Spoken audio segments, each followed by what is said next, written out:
I have looked at so many lists titled things like Best Fishing Minigames and Top 10 Fishing Minigames in RPGs, but all of them are missing my all time favorite fishing minigame that just doesn't get the love it deserves. Maybe it's just nostalgic for me, or maybe it's a bit too involved for some people to consider it a minigame, but to me it feels like a hidden gem that almost no one knows about unless you played Pirates Online sometime when it was active between 2007 and 2013. Now hold up, hear me out. I promise this minigame is worth talking about, and believe it or not, you can actually still play it today thanks to a team that revived the game as the Legend of Pirates Online and has kept it running since 2015.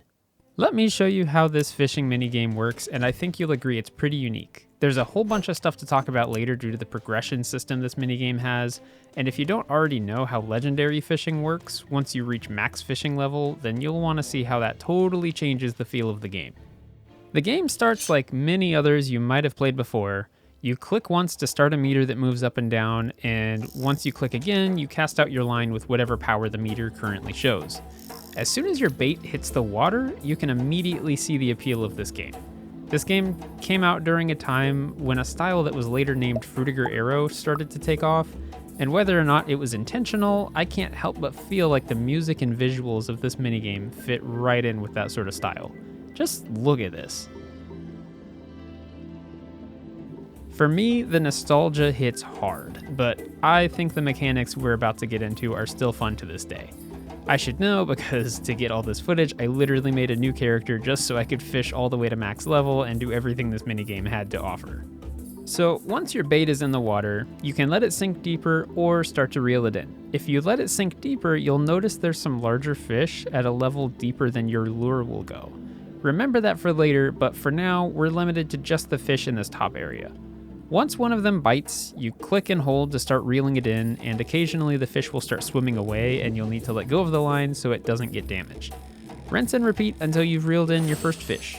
That is the absolute basics of the game. But this just scratches the surface because at this point we're only fishing level 1. Already, I feel like these simple mechanics are a nice improvement over other fishing minigames where you only fish from your character's perspective. It's so cool to have this underwater view that you just don't get from other minigames. And once you do this a few times and level up your fishing skill, you'll soon unlock your first fishing ability. The abilities that you unlock add to the mechanics you can use to catch fish, and the higher you level up, the more useful skills you will unlock.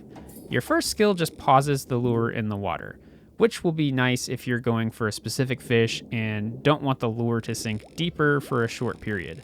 The other skills you unlock allow you to pull up fish faster for a temporary amount of time, heal the line if you've damaged it too much while reeling something in, tug the line to stop fish from swimming away and go back to reeling them in, and at higher levels, you unlock the ability to sink the lure much faster, as well as an ability that shows you an overview of the entire fishing area, so you can see what fish are available and use your other abilities to go after specific fish you might have missed otherwise. In between unlocking these abilities, you'll also get more passive upgrades, some of which improve previously unlocked skills or increase the depth your line can sink. That's how you'll reach some of those larger fish we talked about earlier. The first time you get to sink your line deeper, you'll notice there's an even deeper level with some really cool looking fish that you still can't reach, which of course you'll unlock later on. This whole leveling system for what's essentially an optional minigame is so cool to me. I haven't seen another game with a system like this for a fishing minigame. But if you know of any with similar mechanics or a leveling system like this, leave me a comment so I can check them out.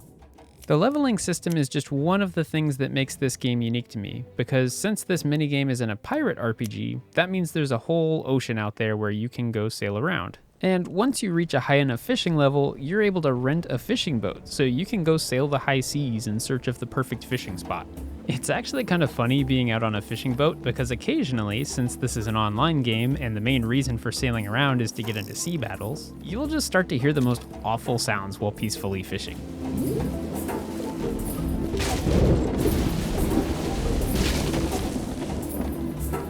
There were a few times I thought for sure my boat was under attack, but each time it was just some battle going on extremely close to my boat. I actually wasn't sure if the fishing boat could take damage, so I looked it up and thankfully it seems they can't. It's just always funny to me when my peaceful fishing trip is interrupted by other pirate ships wreaking havoc nearby. Aside from a change of setting for fishing, the other advantages to renting a fishing boat are that you can easily change fishing spots as needed. Whereas at a dock, you only have a few fishing spots to choose from on just a few islands in the game. Speaking of which, one of the islands has special gold versions of all the fish you can catch. So in your inventory, there is a record of the types of fish you've caught as well as the largest of each variety. But next to that list, there is a separate list for golden fish that I somehow never noticed when I was playing this game years ago. You have to be at a fishing dock on the island of Bilgewater to catch these, and I think that's the only place in the game they're available. Most of the same fish you can catch elsewhere show up here, but there are a few types missing for some reason. This adds some extra fun if you're a completionist, because once you've caught all of the standard fish, there's still golden versions you can go and unlock as well. Speaking of more fish to unlock, once you reach max level, you unlock a whole new category of fish: legendary fish. These fish can only be caught with special legendary lures you can buy from one of the fish masters in the game after reaching max fishing level. Once you equip a legendary lure, you'll just need to fish around for a while for a legendary fish to appear. For me, I found that trying to scare away the normal fish by moving my lure before they grabbed on could allow one to spawn if I was lucky, since it can take some time before they show up. When one does show up, you'll know right away. All of the normal fish start to swim away and your screen suddenly zooms out to show the full ocean view, as if you had used that last ability I mentioned earlier. That view is what you'll see the entire time you're reeling in the legendary fish, because the controls are nothing like catching normal fish. It becomes much more involved, and at first even a bit stressful to try and catch one of these. Once the legendary fish bites your lure, you'll have to start clicking as fast as you can while the legendary fish tries to swim away. Next, you'll need to move your mouse in a circle to actually reel in the fish. Both of these actions replace the previous casual way of reeling in the fish, but the fish itself behaves the same for the most part.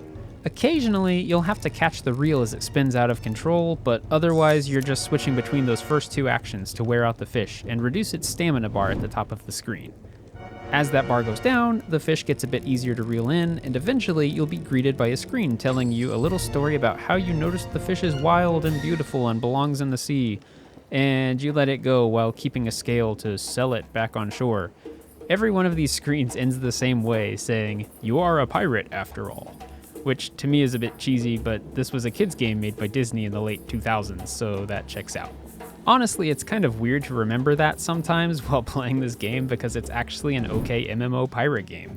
It's a bit dated, but if you can look past some obvious flaws, the rest of the game is actually a pretty fun MMO.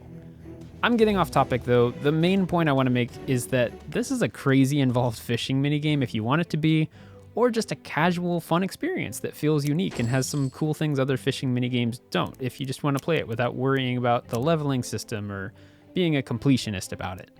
Once you reach max level, it's fun to sail around and catch all of the legendary fish the game has to offer, and after each one you get this little animation showing it sailing off into the sea. Is this the best fishing minigame I've ever played? I actually think so, and if you want to try it, the game is still running to this day thanks to the team I mentioned earlier. If it seems interesting, you should give it a shot. The game is 100% free now after being revived, so there's no reason not to if you wanted to try it out for yourself.